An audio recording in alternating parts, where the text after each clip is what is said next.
खूप मोठी ताकद आहे. बर. ती ताकद भेदायची हिंमत या देशात. बरं, आपण मनोजजी, आता एक मुद्दा असा पण आहे की आपल्या राज्यातल्या बहुतांश मराठा शेतकरी आणि सध्या मे महिना सुरू आहे, शेतीची कामं जोरात आहेत, त्याच्यात डिझेल सारखा तुटवडा असल्यामुळे तेही प्रश्न आहेत, समस्या आहेत. आता पुढच्या महिन्यात शेतकरी पेरण्यांमध्ये व्यस्त असतील. अशा वेळी आंदोलनाचं टायमिंग जरा चुकतंय असं तुम्हाला नाही का वाटत? बोलवलंच नाही ना. ती माया सरकारला आहे. मराठ्यांची माया ती सरकारला आहे. सरकारला खूप माया आहे मराठा समाजाची, खूप माया आहे. त्यांना वाटतंय ऊन लागू नये मराठ्याला, मराठ्यांना विटीस धरू नये, आम्ही 100% मागण्या मान्य करतो, असं त्यांचं म्हणणं आहे.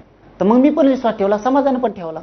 तुम्हाला माया आहे समाजाची, समाजाला ऊन लागू नये, समाजाचं वाटोळं होऊ नये, कामाचे दिवस आहेत, इतकी माया तुम्हाला समाजाची आहे मराठ्यांच्या, तर मंजुऱ्या द्या 28 मेला सगळ्या. काय अडचण नाही, काही अडचण नाही. काय करायचं आम्हाला आंदोलन करून? कशामुळे आडमुठपणाच्या भूमिकेत जायचं आम्ही? सरकार जर म्हणताय आम्ही 100% मागण्या मंजूर करायला तयार आहेत, आम्ही तरी का आडमुठ्याच्या भूमिकेत जावं? का त्यांचा शब्द पाळू नये आम्ही? आणि त्या भूमिकेत मी आलोय. त्यांच्या मानेवर मान ठेवली. फक्त मराठ्यांशी दगा करू नका, मराठ्यांच्या मनातून उतरू नका, मराठ्यांची नाराजी अंगावर लाटती नाराजीची घेऊ नका तुमच्या अंगावर. तुम्ही 28 तारखेला करून टाका. नसता मराठा म्हणून ही खोटी माया आहे. मनोजजी, तुम्ही सरकारला आणि सरकारी पक्षाला प्रचंड इशारे देताय, हे तर खरं आहे, पण त्याचबरोबर मनोज जरांगेंचं मराठा समाजाला या निमित्ताने काय आवाहन असेल?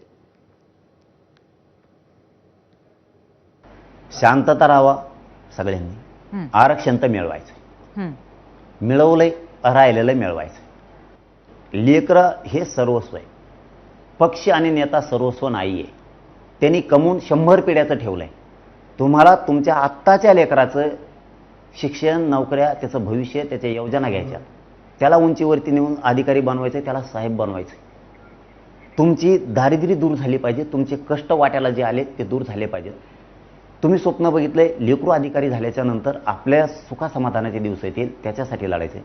पुढच्या भविष्यासाठी एक काम कमी झालं तरी चालत, पण लेकराचं आयुष्य उद्ध्वस्त होऊ द्यायचं नाही, त्याच्या भविष्याचा उन्हाळा होऊ द्यायचा नाही. नक्कीच. त्यामुळे आता 28 तारखेला काय होतंय या संदर्भात सगळ्या महाराष्ट्राला उत्सुकता असणार आहे. तो तोडगा जर आधीच निघाला तर नक्कीच चांगलं होऊ शकतं. धन्यवाद, आपण आज वरती आलात आणि आमच्याशी चर्चा केली त्याबद्दल. आता या दरम्यान उदय सामंतांवरती आणि प्रसाद लाड या दोघांवरती आणि मनोज जरांगे पाटील यांच्यावरती सुद्धा गुणरत्न सदावर्ते यांनी आज टीका केली आहे. त्यांना लक्ष केलंय. काय म्हणालेत आपण पाहूयात. सन्माननीय मंत्री उदय सामंत आमचे मित्र हे जरंगेला भेटायला गेले, पण उदय मात्र किमान मनोरंजनासाठी तरी तुम्ही मनोरंजनासाठी तरी हे सांगा की त्या दिवशीची चर्चा काय होती हो, काय त्या दिवशीची चर्चा होती हो, ते मात्र सांगण्यापासून ते दूर जातात. प्रसाद लाड म्हणाले की मी जरंगेकड मराठा म्हणून आलो, मी जरंगेकड मराठा म्हणून आलो. काय म्हणाले प्रसाद लाड? मी आमदार वगैरे वगैरे वगैरे वगैरे वगैरे काही नाही, पण मी जरंगेकड मराठा म्हणून आलो. म्हणजे उदय डिस्कार्ड झाले का? ते ब्राह्मण आहेत म्हणून डिस्कार्ड झाले, किंवा ते बोलू शकत नाहीत म्हणून डिस्कार्ड झाले?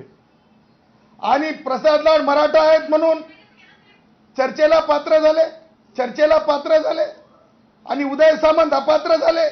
उदय सामंत का अपात्र झाले? हा प्रश्न आहे, विचारला जाईल हा प्रश्न, कारण हा प्रश्न उदयने उपस्थित केला.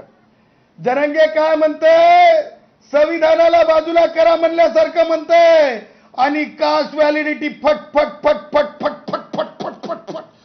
समजून घे जरंगे, माननीय सर्वोच्च न्यायालयाने दिलेल्या निकालाच्या विरुद्ध जाऊन काही करता येत नसतंय.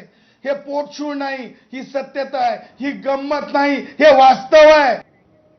याबरोबरच 0 मध्ये